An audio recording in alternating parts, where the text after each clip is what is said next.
Hey everybody, how's it going? I'm Paul and with the Dicey Review. And tonight we're going to be learning how to play the 1 to 4 player game CO2 Second Chance, being released by Stronghold Games in the US. It is important to note that there are two game modes that can be played with CO2 Second Chance. One is a cooperative game mode and one is a competitive game mode. We will make a video for each game mode. The rulebook suggests starting with the cooperative game mode, so that's what this video will focus on.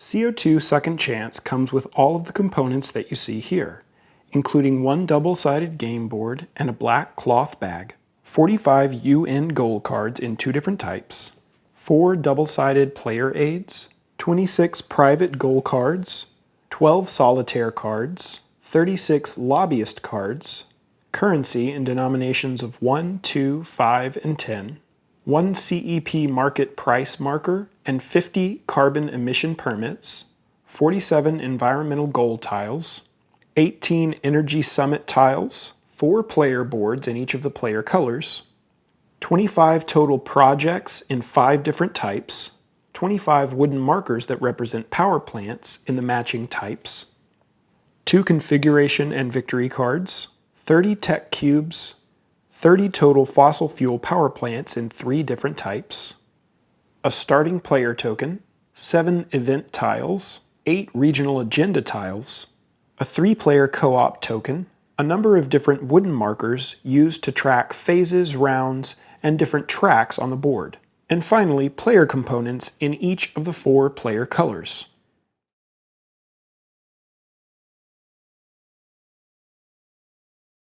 To begin setup, place the main game board in the middle of the table. Make sure and use the side of the board that shows the appropriate symbol for the game you want to play. In our example, we're using the cooperative game board. Next, each player will select a player color. Each player will take a player board and 2 player aids to place on either side of the player board to help them remember what the actions do. Then, each player will take all of the player components in their player color. The players will place their main action marker in the space provided, 3 of their circular markers in the spaces for the executive actions, 3 of their scientist meeples on the designated space of the board for scientists. Then players will place the one remaining scientist on the designated space of their player board. They'll collect 2 CEPs and 2 tech cubes. Place the score marker on the space showing 0 victory points. Then place the decade marker on the first decade of the decade track. Place the phase marker on the first space of the phase track. Place the global CO2 pollution marker on the 400 ppm space of the CO2 track. Next, form a bank next to the playing area. Then give each player money. The first player will get $3, the second and third player will get $4, and a fourth player would get $5. Then sort each project tile by the different types and place them in a stack on the designated spaces of the game board. Make sure the level 1 projects are on top and the level 2 projects are on the bottom of each stack. Then make sure and place each of the corresponding power plants next to the projects. Place the remaining tech cubes on the designated space of the game board.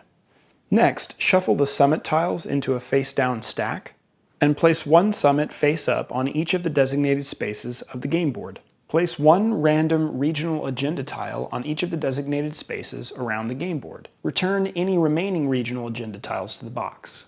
Then, find the supply of fossil fuel power plant tiles. In a 3-player game, you will first remove 6 fossil fuel tiles with a value of 20, but at every other player count, simply shuffle all of these tiles together. Then, form face-down stacks next to the game board. Then, place 1 CEP marker in each of the designated spaces on the game board. After you're done, it should look like this. With the remaining CEP markers, form a supply near the board. Then, from the CEP supply, take 2 CEP markers and place them in the middle of the board in the CEP market. Then, place the red CEP price marker on the 3 space of the CEP market. Next, shuffle all of the environmental gold tiles together in the black bag. Then, fill the first section of the environmental goals space on the board with green tiles drawn randomly from the black bag. Fill the second section with pink tiles drawn randomly from the bag, and fill the third section with blue tiles drawn randomly from the bag. You can return any leftover gold tiles and the bag to the box if you want to, Or you can use the black bag to hold fossil fuel power plant tiles instead of keeping them in stacks. Then, look at the configuration card that matches the player count that you're playing. We're playing with a 2-player example. Then, shuffle and deal out UN goal cards next to the game board. The number of cards dealt of each type near the game board will depend on the player count. In a 2-player game, there will be 5 blue UN cards and 5 white UN cards. After you're done forming the supply, it'll look like this. The reference card will also show the victory condition for the game, so it's handy to keep this card nearby. Then shuffle the Cooperative Private Goal card deck and the Lobbyist card deck. Give each player 2 secret Cooperative Private Goal cards, and give each player 5 Lobbyist cards. Return the rest of the cards to the box. It's important to note that you're not allowed to discuss the cards in your hand during the game. After this setup has been done, you're ready to play the game.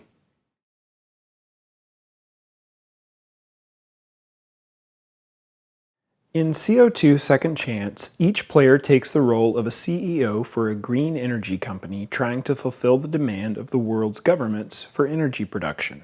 A game of CO2 Second Chance takes place over 4 rounds that the game refers to as decades.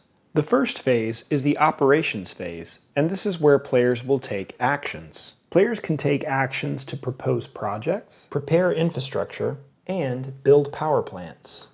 These are the main actions that players can take. Building certain types of power plants will gain players' knowledge in certain areas of power. Players can also take executive actions to send their scientists around the world to work on projects and gain knowledge, or speak at summits.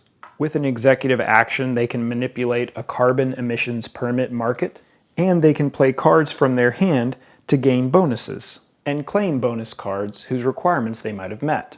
All of these actions are performed with the goal of meeting energy demand and gaining victory points. Players have to perform these actions carefully and work together to complete goals and gain bonuses to stave off high levels of carbon in the atmosphere. In the income phase, players gain income in either money or victory points depending on their position in the knowledge tracks. In the environmental goals phase, players will lose victory points for any environmental goals they haven't met. The points lost increase each round. And in the energy supply phase, any region that didn't have their energy demand met will build their own fossil fuel power plant. This will increase the CO2 emissions in the atmosphere. If too much CO2 escapes the atmosphere, the players will lose. Finally, in the end of decade phase, players will prepare the game for the next round. Players will win if they can survive 4 rounds and achieve a certain amount of goals indicated on the setup card. Players will lose if they ever go below 0 victory points at the end of the round.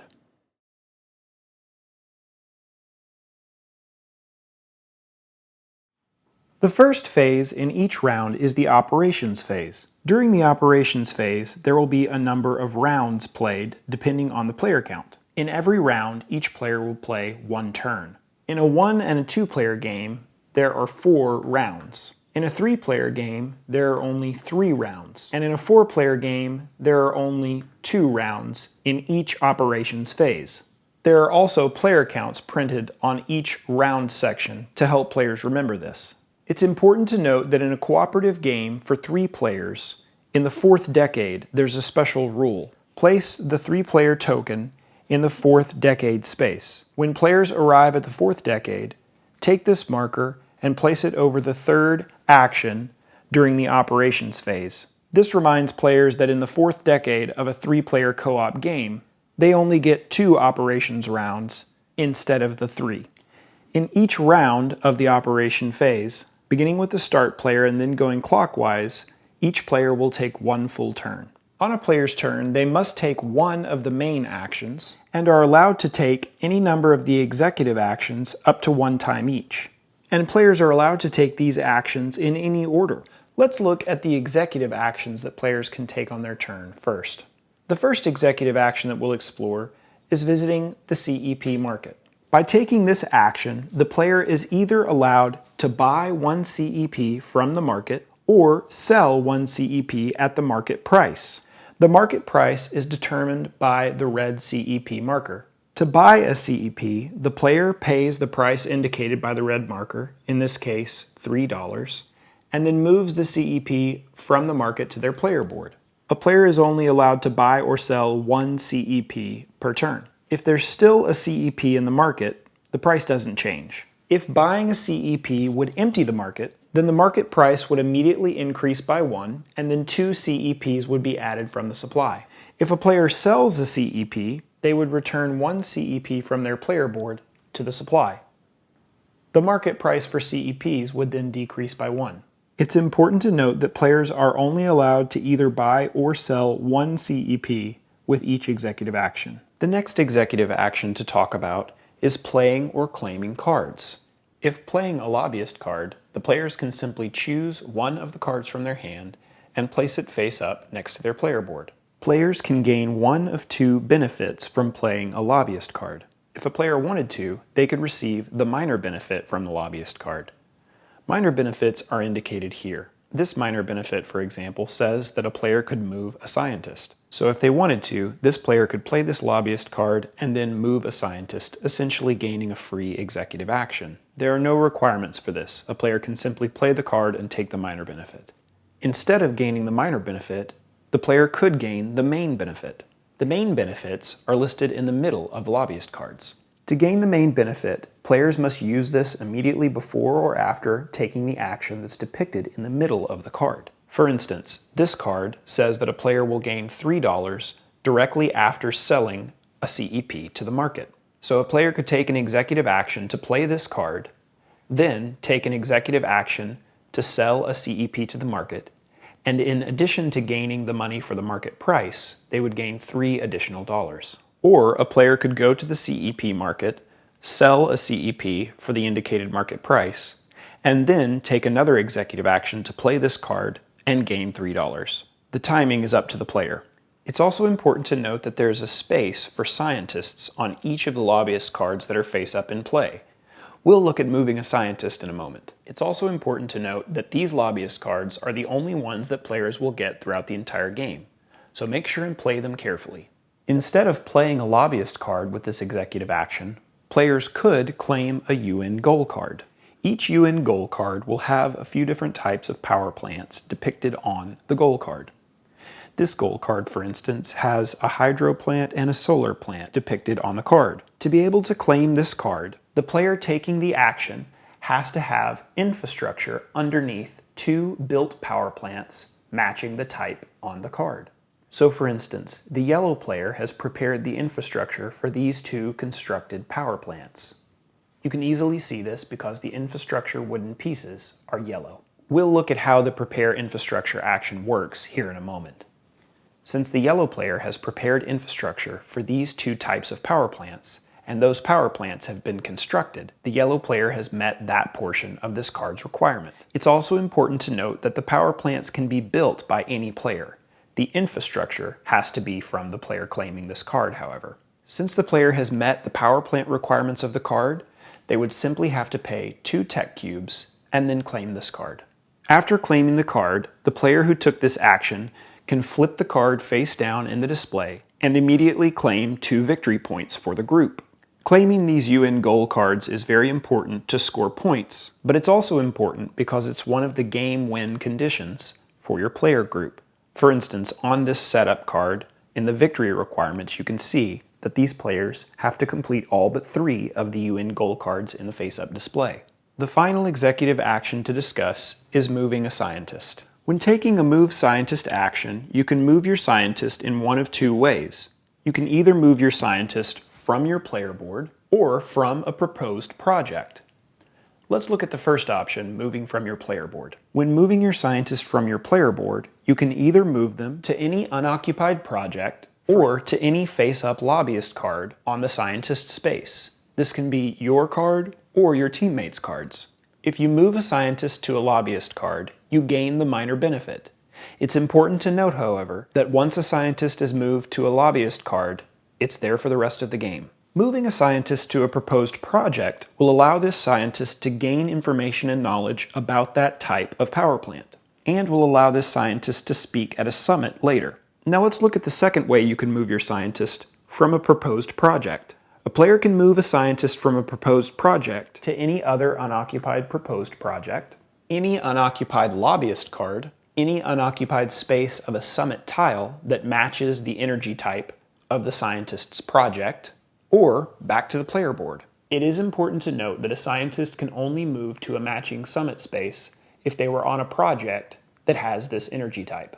It's also important to note that any time a scientist leaves a proposed project for any reason, they will gain that player one knowledge in this type. So for instance, after moving from this project, the yellow player would be able to take one of their energy disks and place it on the first space of the solar power track. Gaining knowledge is important for many reasons. It will allow you to build better power plants in the matching energy type. It will give you potential bonuses if you move higher on these tracks.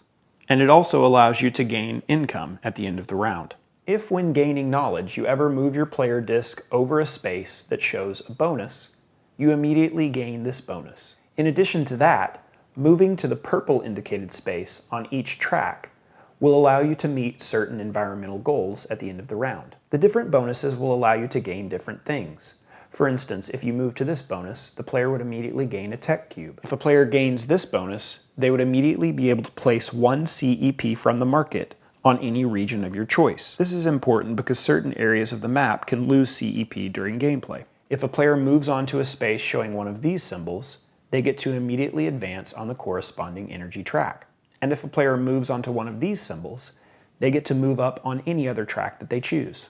It's also important to note that the bonus can be applied to any player of your choice. It doesn't have to be you.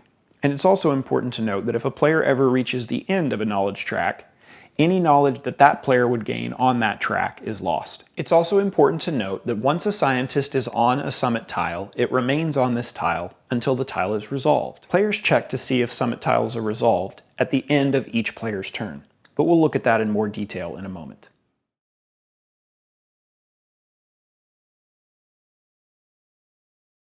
Now that we've looked at all of the executive actions that a player can take on their turn, let's look at the main actions. It's important to remember that a player must perform exactly one of the three main actions on their turn, in addition to any of the executive actions that they want to take. To indicate which action a player has taken, they will move their marker to the corresponding action. Let's look at the first action, proposing a project.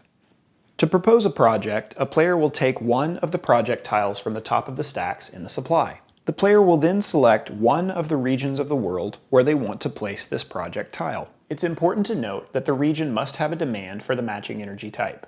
If the region has the demand for the energy type that the player has selected, then they can choose one of the three locations to place the matching project tile. Depending on where this tile is placed, the player will gain a different bonus. If the player places the tile here, they will gain 2 tech cubes. If the player places the tile here, they'll gain money from the supply equal to the CEP markers in that region. So in this example, they would gain $4. If a player places the tile here, they would be able to either recruit one new scientist or move one of their existing scientists. Let's say that the player decided to place the tile here. This player decides to gain a new scientist, and they take it from the supply on the board. They then place it in their supply on the player board. It's also important to note that when proposing a project, the player will gain 1 knowledge in the matching energy type. So since this player proposed a solar project, they would gain 1 knowledge on the solar track. The next action that a player can take is to prepare infrastructure. To prepare infrastructure, a player could select any unoccupied project on the board. Let's say that the yellow player decides to select this project. The player would have to pay the cost listed on the left side of the project, and they would gain the benefit listed on the right side. As you can see, the cost on the left side is paying 1 CEP marker, and the benefit is gaining 3 tech cubes. The player would pay the CEP marker from their supply and put it back in the supply of CEPs near the board. They would then gain the 3 tech cubes from the board, place them in their supply, flip the tile over to show its infrastructure side, and then place one of their infrastructure markers on top of it. It's also important to note that preparing infrastructure on the different energy types will give players different rewards. All of the rewards will be some form of either money, tech cubes, or CEPs. And once again, it's also important to remember that the player who prepares the infrastructure is the one who will be able to claim UN goal cards later, but the power plant has to be built on top of the infrastructure before this is possible. It's also important to note that if there's a scientist on the project that you're wanting to prepare infrastructure for, you're able to do that, but first, move the scientist from the project. The player who controls that scientist gets to decide where it goes, and that player would also gain knowledge, just like whenever moving their scientist on their turn. Now let's look at the final main action a player can take on their turn, building a power plant. Let's say that the blue player wanted to build a power plant on this hydro energy infrastructure. There are a few requirements for building power plants. Let's look at them now. First, the project that you want to build on has to have infrastructure. The infrastructure can be from any player. In this case, the yellow player has prepared infrastructure on this hydro project, so that requirement is met. Then, the player who wants to build the power plant has to have enough knowledge in this energy type. This is a level 1 project. You can see this from the numbers printed on the project tile. The blue player has knowledge in hydro equal to the space on the track that says level 1. Since the blue player has reached level 1 knowledge, they can build a level 1 blue power plant. To be able to build a level 2 blue power plant, they have to increase their knowledge to the second level of the track. Now that the player has verified that they've met all the requirements to build this hydro power plant, they have to pay the cost to build the power plant. The cost for each power plant type at the different levels are displayed on each player board. The costs for building a level 1 hydro power plant are listed here. This player has to pay $9, 1 CEP, and 1 tech cube. The player returns their money from the supply, places a tech cube back in the supply, and places 1 CEP back in the supply. After doing this, the player will place the power plant on top of the infrastructure. Then, the players will gain points equal to the level of the power plant that they built. In this instance, the players would gain 6 points. You can mark this by moving this marker here. Then, place this power plant in the leftmost open space for this region's power plants. It's important to note that if there are no open spaces because all of the spaces are filled with fossil fuel power plants, the players will replace the oldest fossil fuel power plant with the new green power plant. Removing fossil fuel power plants will allow players to reduce the carbon in the atmosphere. It's important to note that if players are building a power plant in a region that has no empty spaces, they will remove the oldest fossil fuel power plant and replace it with the newly built green power plant. It's important to note that removing a fossil fuel power plant will immediately reduce the carbon in the atmosphere. It's also important to note that green power plants can't be replaced. If any region is filled with green power plants, it's no longer possible to build power plants in that region. After placing their power plant in a region, a player will place one of their control cubes in the matching energy type. Since this player built hydro in this region, they place one of their control cubes in the hydro space. The player will now check to see if they took control of the region's energy supply.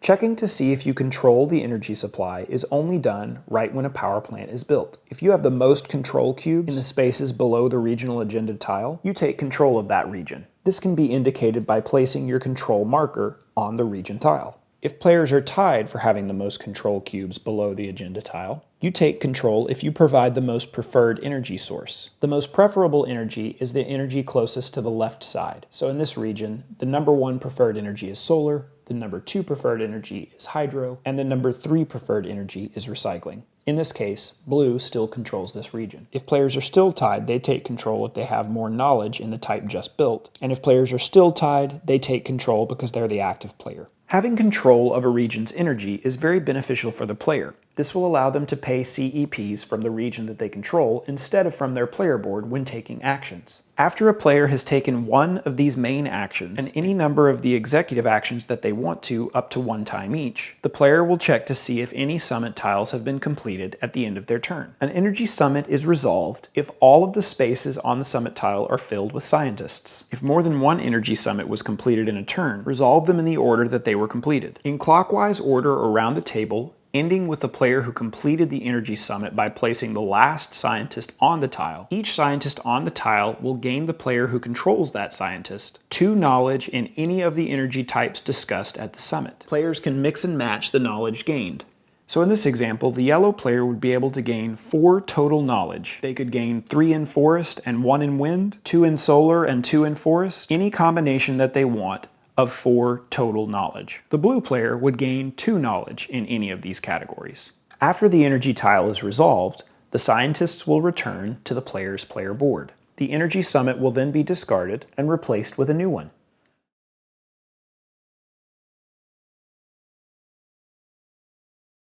Now that we've looked at all of the different actions that a player will take on their turn, let's take one full example turn to put it all together. We're going to be taking a turn for the yellow player. The yellow player will begin their turn by taking an executive action and buy a CEP from the market. The current market price for CEPs is 3. The yellow player would take $3 from their supply and pay it to the bank. They would then be able to take this CEP from the market. They can place it on their player board. The market has now been emptied, so it's immediately filled with 2 more CEPs from the supply, and the market price is increased by 1. Now the player decides to take an executive action to play a card. This player decides to play this infrastructure card and use its main benefit. The player is about to take a prepare infrastructure action, so they'll be able to either receive 2 tech cubes or 2 extra dollars when they do that. Since they just played a card showing an infrastructure bonus, this player decides to take their main action now and prepare infrastructure. This player wants to prepare infrastructure on this hydro power plant. Since Blue currently has a scientist there, Blue first has to decide where to move their scientist. The blue player decides to move their scientist to this summit tile. Because they did this, Blue will gain 1 knowledge in the hydro energy type. Now the yellow player will pay 1 CEP by placing it back in the supply. They'll gain $3, 1 tech cube, and 1 CEP from the market. They'll then flip the tile and place an infrastructure marker on top. The player will then gain 2 additional dollars as a bonus for their lobbyist card. After the yellow player has done these actions, they decide to take their final executive action to move a scientist. They decide to move their scientist onto this unoccupied forest project. This will help them complete goals later in the game. Since the yellow player has taken all the actions they can, they now check to see if any energy summit tiles have been resolved. As you can see, there's 1 tile that the players need to resolve. Since the player who completed this energy summit was the blue player, the first player to resolve a scientist would be the yellow player. The yellow player removes their scientist and places it back on their player board, and then decides to gain 1 hydro knowledge and 1 recycling knowledge. The blue player then resolves their scientist, placing it back on their player board, and gains 2 recycling knowledge. After doing these steps, the yellow player's turn is over, and they'll place all of their action markers back on the action marker space. It's now the next player's turn in clockwise order. Once all players have taken a turn, the round marker will move to the next space. After 4 rounds have been completed in a 2-player game, the players will move on to the income phase. This means that in a 2-player game, each player will get 4 turns per decade.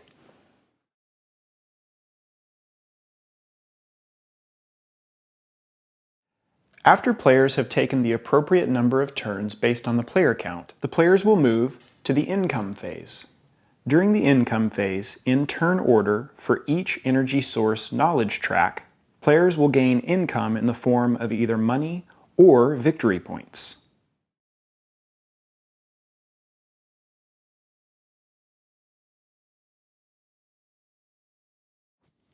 In a 2-player game, the marker or the marker stack that is farthest along will gain income. The amount of income gained for each track is listed above the level of the farthest stack or marker.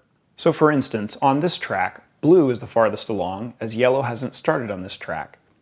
The number above where the blue marker is says 1, so blue would gain 1 income from this track. They could choose either $1 or gaining the team 1 victory point. On this track, since both players are at the same space, that is 1 stack that's the farthest. That means that both players would gain 1 income. In this instance, blue is farther along than yellow, so they would gain 2 income. In a 3 and a 4-player game, the 2 farthest markers or stacks on each track will gain income. So if, for instance, 4 players were playing and this track looked like this, red would gain 3 income, pink would gain 1, and then blue and yellow would gain nothing. In this new example, there are 2 stacks that are the farthest along, a stack of each player color's disc. So in this example, the pink and red player would gain 3 income, and the blue and yellow player would gain 1 income. And if we change the example to look something like this, then the pink and red player would gain 3 income, the yellow player would gain 1 income, and since these are the 2 farthest stacks or markers, blue would gain nothing in that example. And once again, I want to reiterate, when gaining income, you can either gain money or points. So in this new example, yellow would gain 3 income and then 1 income from these 2 tracks. So if they wanted to, they could gain $4 from the supply, or they could gain the team 4 points. Having enough points is very important in the following phase, the environmental goals phase, and we'll talk about that now.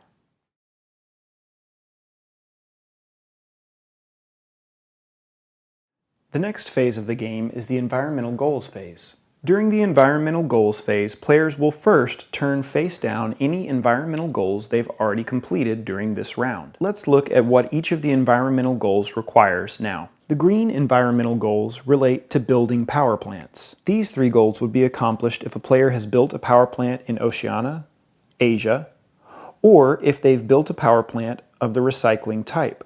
It's also important to note that a single power plant can meet multiple goals. So in this instance, the players have built a recycling power plant in Asia. Since that condition has been met, both of these environmental goals can be turned face down.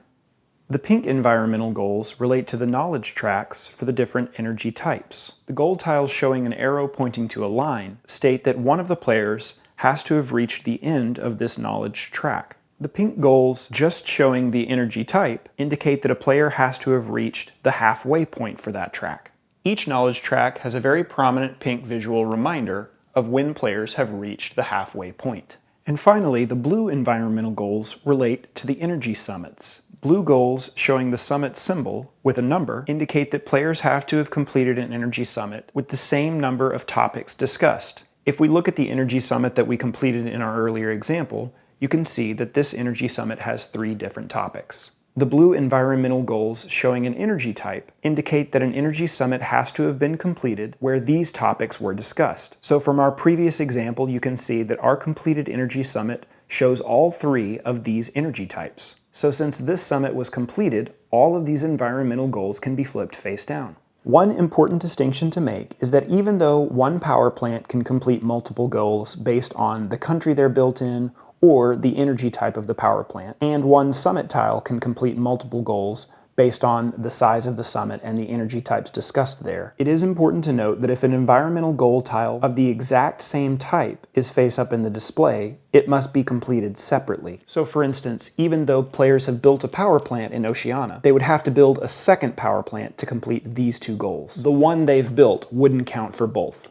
After turning face down any environmental goal tiles that the players have completed, the players have to lose points for each environmental goal that wasn't completed, and the amount of points that they lose is going to be different based on what decade it is. In 2010, players will lose 1 point each. In 2020, players will lose 2 points each. In 2030, players will lose 3 points, and in 2040, players will lose 4. Once again, this is for each environmental goal that they haven't completed. So in our example, there are 14 uncompleted environmental goal tiles in the first decade. That means that players will lose 14 of their points. If at the end of the environmental goals phase, the players are below 0 points, they lose immediately. This is why it's very important during the income phase to plan how much income you will receive in money and in points. You want to make sure that you have enough points to survive an environmental goals phase.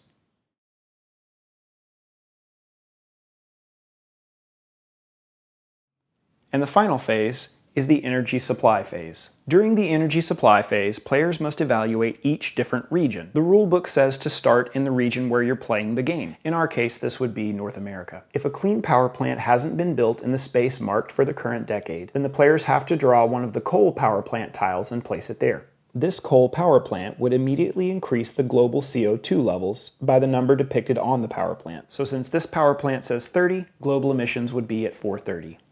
When a coal power plant is added, a CEP must be paid.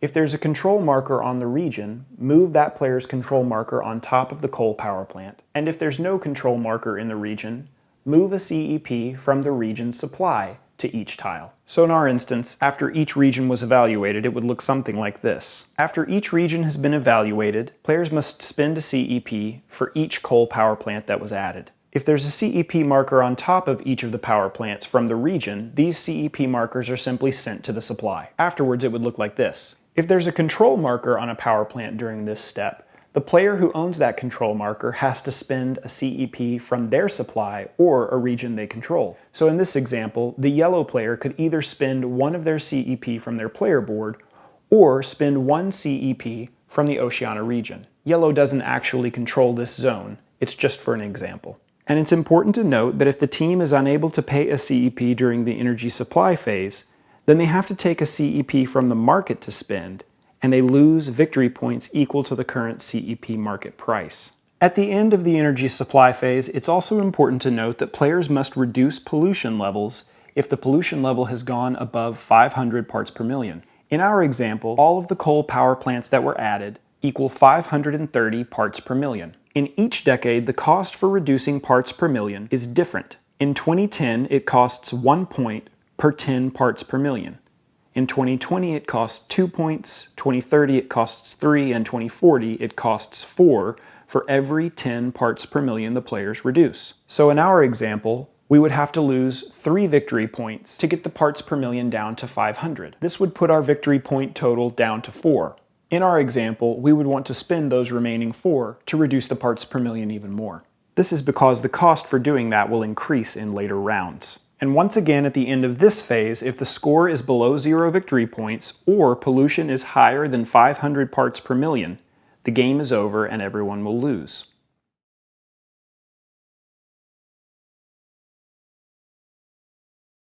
After these phases have been completed, it's the end of decade phase. During the end of decade phase, the players will increase the decade marker, reset the phase marker, and pass the starting player marker to the next player in counterclockwise direction. If it's the end of the 4th decade, players will check the game end win condition. If at the end of the 4th decade players have completed all of the listed victory goals, then the players will win. The group will lose if they don't finish the 4th decade, if any player hasn't completed one of their cooperative private goal cards, or if more than 3 UN goal cards are left unclaimed. It's important to note that the cooperative private goal cards will vary in a number of different ways. All of the private goal cards are related to different actions or having different resources at the end of the game, and the number of different goals and resources is different based on the player count. For instance, this private goal card says the player has to prepare at least the number of same type infrastructures depicted on the bottom of the card based on the player count. So in a 2-player game, a player would have to prepare 2 infrastructures of the same type. This private goal card says that a player has to build the number of power plants in a single region depicted on the bottom of the card depending on the player type. For a detailed list of all of the private goal cards, please refer to the rulebook. Alright everybody, that was our video. Thanks so much for watching. We hope that it was helpful and we hope that it was informative. If you still have any questions about how to play the game, please comment below or email us directly at thedicey@gmail.com and we'll make sure and answer those questions for you. If you want to hear more from the Dicey Review, you can listen to the Dicey Review podcast. It can be found on iTunes, Stitcher, TuneIn, pretty much any podcast app. Or you can connect with us on social media or at our Board Game Geek Guild. Thanks so much for watching, everybody, and until next time, we'll see you at the table.